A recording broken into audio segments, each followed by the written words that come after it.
Le prince heureux. Dominant la ville, sur une haute colonne, se dressait la statue du prince heureux.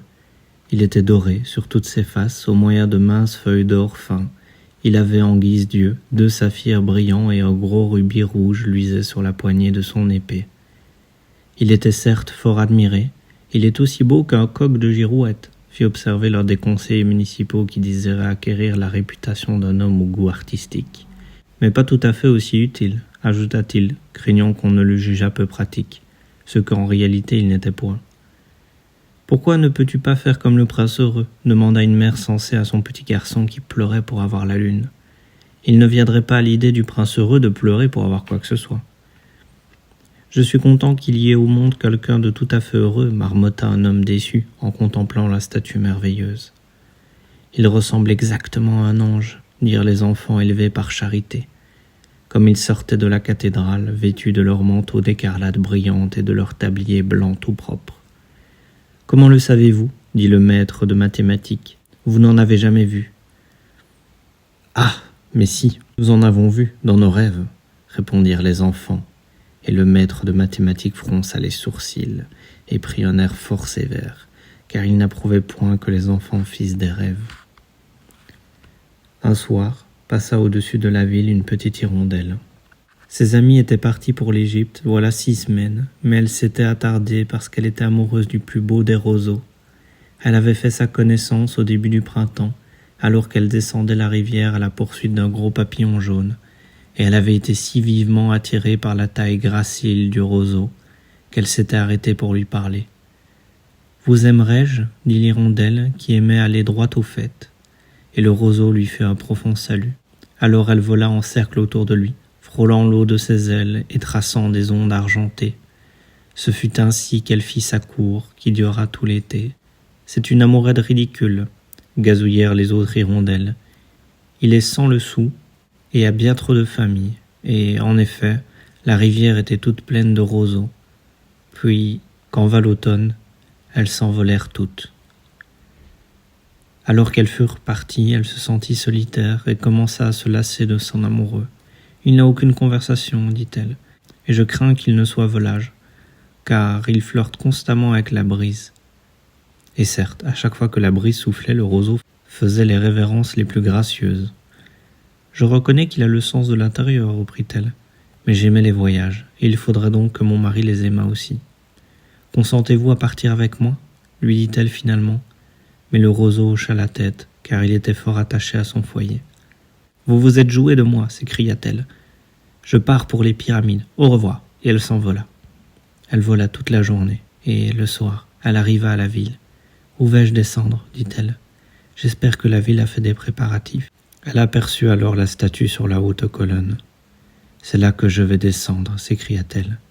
C'est fort bien situé, et il y a beaucoup d'air. » Et elle se percha juste entre les pieds du prince heureux. « J'ai une chambre en or, se dit-elle doucement, à elle-même, en jetant un coup d'œil circulaire, et elle se disposa à s'endormir.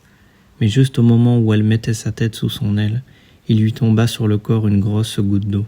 « Comme c'est curieux, s'écria-t-elle. Il n'y a pas un seul nuage au ciel, les étoiles sont bien nettes et brillantes, et pourtant il pleut. Le climat du nord de l'Europe est vraiment épouvantable. » Le roseau aimait la pluie, mais c'était simplement là un trait de son égoïsme. Puis une autre goutte tomba. « À quoi bon une statue si elle est incapable de protéger de la pluie ?» dit-elle. « Il va falloir que je cherche une bonne souche de cheminée. » Et elle résolut de s'envoler de là. Mais avant qu'elle eût déployé ses ailes, une 3e goutte tomba, et elle leva les yeux et vit... Ah, que vit-elle ? Les yeux du prince heureux étaient pleins de larmes, et les larmes coulaient le long de ses joues dorées. Son visage était si beau, sous le clair de lune, que la petite hirondelle fut saisie de pitié. « Qui êtes-vous » dit-elle. « Je suis le prince heureux. »« Alors pourquoi pleurez-vous » demanda l'hirondelle. « Vous m'avez complètement trempé. »«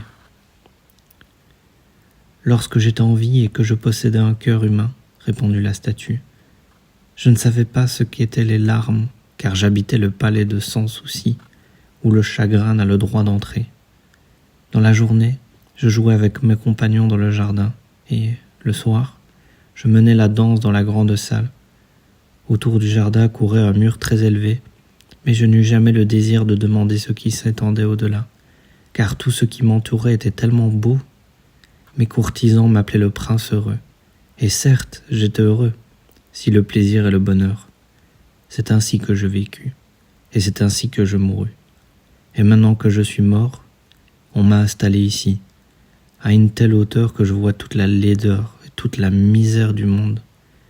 Et bien que mon cœur soit de plomb, je ne puis m'empêcher de pleurer. Comment, il n'est pas en or massif, se dit l'hirondelle à elle-même. Elle était trop polie pour faire à haute voix des remarques personnelles. Là-bas, au loin, reprit la statue, d'une voix basse et musicale, là-bas, au loin, dans une petite rue, il y a une pauvre maison. L'une des fenêtres est ouverte et je vois au travers une femme assise sur une table. Son visage est maigre et fatigué. Elle a les mains rugueuses et rouges, toutes piquées par l'aiguille, car c'est une couturière. Elle brode des passiflores sur une robe de satin pour la toilette de la plus belle des demoiselles d'honneur de la reine, lors du prochain bal de la cour. Dans un lit, dans l'angle de la pièce, son petit garçon est couché, malade.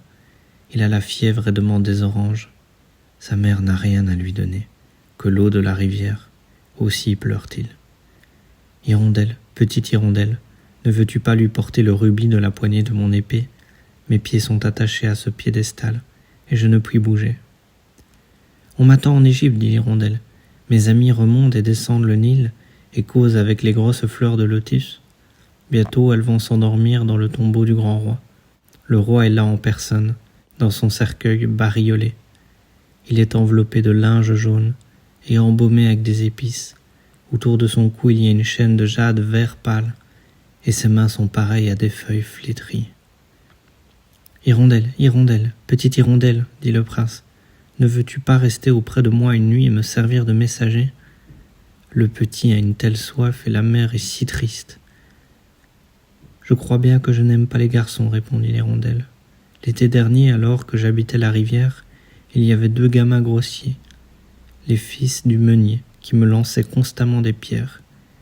Ils ne m'ont jamais touché, bien entendu. Nous autres hirondelles, nous volons beaucoup trop bien pour cela. Et d'ailleurs, je descends d'une famille renommée pour son agilité. Mais enfin, c'est un signe de manque de respect. Mais le prince heureux prit un air tellement triste que la petite hirondelle en eut de la peine. Il fait très froid ici, dit-elle, mais je resterai auprès de vous toute une nuit, et je vous servirai de messager. Merci, petite hirondelle, dit le prince. Alors l'hirondelle enleva à coups de bec le gros rubis de l'épée du prince et s'envola, le tenant dans son bec par-dessus les toits de la ville. Elle passa à côté de la tour de la cathédrale, où étaient sculptés les anges en marbre blanc. Elle passa à côté du palais, et entendit des flofons de danse. Une telle jeune fille sortit sur le balcon avec son amoureux. « Comme les étoiles sont merveilleuses, dit-il, et combien est merveilleux le pouvoir de l'amour. »« J'espère que ma robe sera prête à temps pour le bal de la cour, répondit-elle. J'ai donné ordre qu'on y brode des passiflores, mais les couturières sont tellement paresseuses. » Elle passa au-dessus de la rivière et vit les lanternes suspendues au mât des bateaux.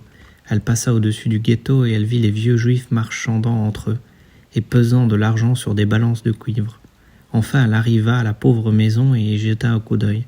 Le petit garçon s'agitait fiévreusement sur son lit, et la mère s'était endormie, tellement elle était fatiguée. Elle entra en sautillant et posa le gros rubis sur la table, à côté du dé de la femme, puis elle volta doucement autour du lit, éventant de ses ailes le front de l'enfant. « Comme j'ai frais, dit le petit garçon, je dois aller mieux, et il s'assoupit en un sommeil délicieux. » L'hirondelle retourna auprès du prince heureux, et lui dit ce qu'elle avait fait. « C'est bizarre, fit-elle observer, mais je me sens maintenant toute réchauffée, bien qu'il fasse si froid. »« C'est parce que tu as fait une bonne action, dit le prince, et la petite hirondelle se mit à réfléchir, sur quoi elle s'endormit. La réflexion lui donnait toujours sommeil. Quand le jour parut, elle s'envola à la rivière et prit un bain. « Quel phénomène remarquable, dit le professeur d'ornithologie, alors qu'il passait sur le pont. Une hirondelle en hiver !» Et il écrivit une longue lettre à ce sujet au journal local. Tout le monde la cita. Elle était tellement pleine de mots auxquels on ne comprenait rien. « Ce soir, je pars pour l'Égypte, dit l'hirondelle, et elle se sentit toute joyeuse à cette perspective. Elle visita tous les monuments publics et resta assise longtemps au sommet de la flèche de l'église. Partout où elle alla, Les moineaux piaillèrent joyeusement et se dirent l'un à l'autre « Quel étranger distingué !» Aussi s'amusa-t-elle beaucoup. Quand la lune se leva, elle retourna auprès du prince heureux. « Avez-vous quelque commission pour l'Égypte » demanda-t-elle. « Je pars à l'instant. »« Hirondelle, Hirondelle, petite Hirondelle, dit le prince. Ne veux-tu pas rester auprès de moi une nuit de plus ?»« On m'attend en Égypte, répondit l'Hirondelle. Demain, mes amis voleront jusqu'à la 2e cataracte. Le cheval marin est là, accroupi parmi les roseaux, et sur un grand trône de granit est assis le dieu Menon. Toute la nuit, il contemple les étoiles et quand paraît l'astre du matin, il pousse un cri de joie, puis il reste silencieux. À midi, les lions jaunes descendent au bord de l'eau pour boire. Ils ont des yeux pareils à des béryls verts, et leur rugissement est plus brillant que le fracas de la cataracte. « Hirondelle, Hirondelle, petite Hirondelle, dit le prince, au loin, là-bas, dans la ville, je vois un jeune homme dans une mansarde. Il est penché sur un pupitre couvert de papier, et dans un verre à côté de lui, il y a un bouquet de violettes fanées. Ses cheveux sont bruns et crépus, ses lèvres sont rouges comme une grenade, et il a de grands yeux rêveurs. Il essaye de terminer une pièce pour le directeur du théâtre, mais il fait trop froid pour qu'il puisse écrire davantage. Il n'y a pas de feu dans la grille, et il est tout affaibli par la faim.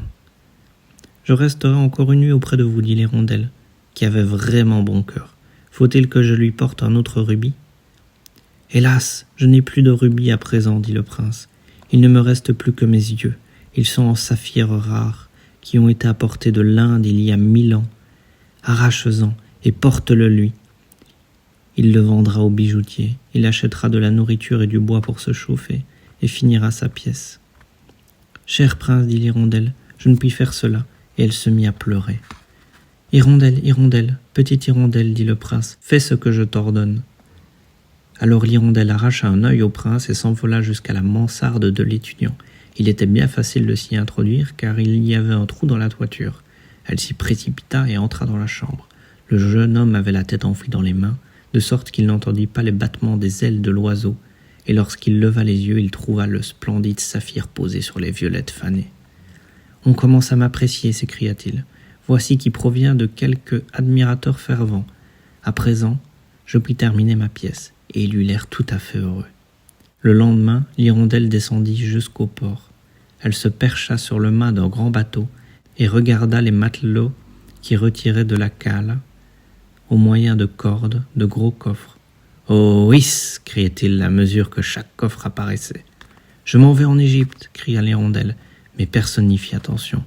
Et quand la lune se leva, elle retourna à tire d'aile auprès du prince heureux. « Je viens vous dire au revoir, cria-t-elle. « Hirondelle, Hirondelle, petite Hirondelle, dit le prince, ne veux-tu pas rester encore une nuit auprès de moi ?»« C'est l'hiver, répondit l'Hirondelle, et la neige glaciale sera bientôt là. En Égypte, le soleil est chaud sur les palmiers verts, et les crocodiles sont allongés dans la vase et jettent autour d'eux des regards paresseux. Mes compagnes sont en train de construire un nid dans le temple de Baalbek, et les tourterelles roses et blanches les regardent et roucoulent entre elles. Cher prince, il faut que je vous quitte, mais je ne vous oublierai jamais, et au prochain printemps, je vous rapporterai 2 bijoux magnifiques pour remplacer ceux que vous avez donnés. Le rubis sera plus rouge qu'une rose rouge, et le saphir sera bleu comme la vaste mer. En bas, sur la place, dit le prince heureux, se tient une petite marchande d'allumettes. Elle a laissé tomber ses allumettes dans le ruisseau, et elles sont toutes abîmées. Son père la battra si elle ne rapporte pas d'argent à la maison, et elle pleure. Elle n'a ni bas ni souliers, et sa petite tête est nue. Arrache-moi mon autre œil, et donne-le lui, et son père ne la battra pas. Je resterai encore une nuit auprès de vous, dit l'Hirondelle, mais je ne puis vous arracher l'œil. Vous seriez alors complètement aveugle. Hirondelle, Hirondelle, petite Hirondelle, dit le prince, fais ce que je t'ordonne. Alors elle arracha au prince son autre œil et s'élança vers le sol en l'emportant.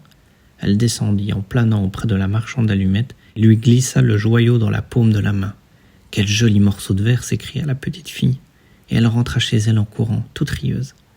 Alors l'Hirondelle retourna auprès du prince. « Vous êtes aveugle à présent, dit-elle, aussi resterai-je toujours avec vous. »« Non, petite Hirondelle, dit le pauvre prince, il faut partir pour l'Égypte. »« Je resterai toujours auprès de vous, dit l'Hirondelle, et elle dormit aux pieds du prince. Toute la journée du lendemain, elle resta perchée sur l'épaule du prince et lui conta ce qu'elle avait vu dans les pays étrangers.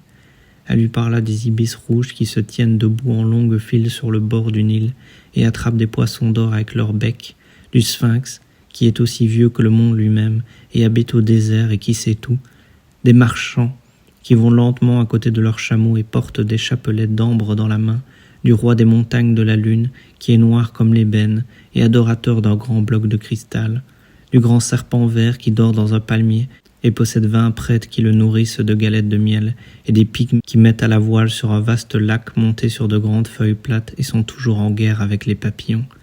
« Chère petite hirondelle, dit le prince, tu me parles de choses merveilleuses, mais ce qui est plus merveilleux que toute chose, c'est la souffrance des hommes et des femmes. Il n'est pas de mystère aussi grand que la misère. Vole au-dessus de ma ville, petite hirondelle, et dis-moi ce que tu y auras vu. » L'hirondelle vola au-dessus de grandes villes et vit les riches qui s'amusaient joyeusement dans leurs maisons magnifiques, tandis que les mendiants étaient assis près de ses portes. Elle alla à tire-d'aile dans les ruelles sombres et vit les visages blêmes d'enfants affamés, regardant distraitement du côté des rues noires. Sous l'arche d'un pont, 2 petits enfants étaient couchés dans les bras l'un de l'autre pour essayer de se réchauffer mutuellement. « Comme nous avons faim, disait-il. »« Il ne faut pas coucher ici, cria le veilleur, et ils s'en allèrent sous la pluie. Alors elle revint et conta au prince ce qu'elle avait vu. « Je suis couvert d'or, fin, dit le prince, il faut l'enlever feuille par feuille et le donner à mes pauvres. Les vivants croient toujours que l'or pourra les rendre heureux. » Feuille à feuille, l'hirondelle enleva l'or jusqu'à ce que le prince, heureux, eût pris un aspect tout terne et gris. Feuille à feuille, elle porta l'or fin aux pauvres, et les visages des enfants devenaient plus roses, et ils riaient, faisaient des parties dans la rue. « Nous avons du pain à présent, s'écriait-il. Puis vint la neige, et après la neige vint la gelée. Les rues semblaient faites d'argent, tellement elles étaient brillantes et étincelantes. De longues pendeloques de glace semblables à des poignards de cristal pendaient aux saillies des toitures des maisons. Tout le monde sortait en mitouflées de fourrure, et les petits garçons portaient des casquettes écarlates et patinaient sur la glace. La pauvre petite hirondelle eut de plus en plus froid, mais elle ne voulait pas quitter le prince. Elle l'aimait trop. Elle ramassait des miettes devant la porte de la boulangerie, quand le boulanger ne regardait pas, et essayait de se réchauffer en battant des ailes. Mais elle sut enfin qu'elle allait mourir. Elle eut juste assez de force pour voler encore une fois jusqu'à l'épaule du prince. « Au revoir, cher prince, murmura-t-elle. Voulez-vous me permettre de vous baiser la main ?»« Je suis content que tu partes pour l'Égypte, petite hirondelle, dit le prince. Tu es resté ici trop longtemps, mais il faut m'embrasser sur les lèvres car je t'aime. » « Ce n'est pas en Égypte que je vais, dit l'hirondelle, à la maison de la mort. La mort est la sœur du sommeil, n'est-ce pas ?» Et elle baisa le prince heureux sur les lèvres et tomba morte à ses pieds. Au même instant, un craquement bizarre retentit à l'intérieur de la statue, comme si quelque chose s'était brisé en vérité. Le cœur de plomb s'était cassé net en deux. Certes, il gelait terriblement dur. Le lendemain, de bonne heure, le maire se promenait en bas sur la place en compagnie des conseillers municipaux. Comme il passait devant la colonne, il leva les yeux sur la statue. « Mon Dieu, comme le prince heureux a l'air déguenillé, dit-il. »« Bien déguenillé, en effet, s'écrièrent les conseillers municipaux qui étaient toujours de l'avis du maire, et ils montèrent l'examiner. Le rubis est tombé de son épée, ses yeux ont disparu, et il n'est plus doré, dit le maire. En somme, il ne vaut guère mieux qu'un mendiant. Guère mieux qu'un mendiant, disaient les conseillers municipaux. Et voici bel et bien un oiseau mort à ses pieds, reprit le maire. Il faudra vraiment promulguer un arrêté interdisant aux oiseaux de mourir ici. Et le secrétaire de la mairie prit note de cette proposition. Alors on démolit la statue du prince heureux. Comme il n'est plus beau, il n'est plus utile, dit le professeur d'art à l'université. On fit alors fondre la statue dans un fourneau de forge, et le maire convoqua le conseil afin de décider de ce qu'on ferait du métal. « Il nous faut une autre statue, bien entendu, dit-il, et ce sera une statue de moi. »« De moi » dit chacun des conseillers municipaux, et ils se disputèrent. La dernière fois que j'ai entendu parler d'eux, ils se disputaient encore. « Comme c'est étrange, dit le contremaître de la fonderie. Ce cœur de plomb fendu ne fond pas dans les fourneaux, il faut le jeter. » Et on le jeta dans un tas d'ordures où gisait également l'hirondelle morte. « Apportez-moi les 2 objets les plus précieux de la ville, dit Dieu à l'un de ses anges. » Et l'ange lui apporta le cœur de plomb et l'oiseau mort. « Tu as bien choisi, dit Dieu, car dans mon jardin du paradis, ce petit oiseau chantera à tout jamais, et dans ma ville d'or, le prince heureux chantera mes louanges.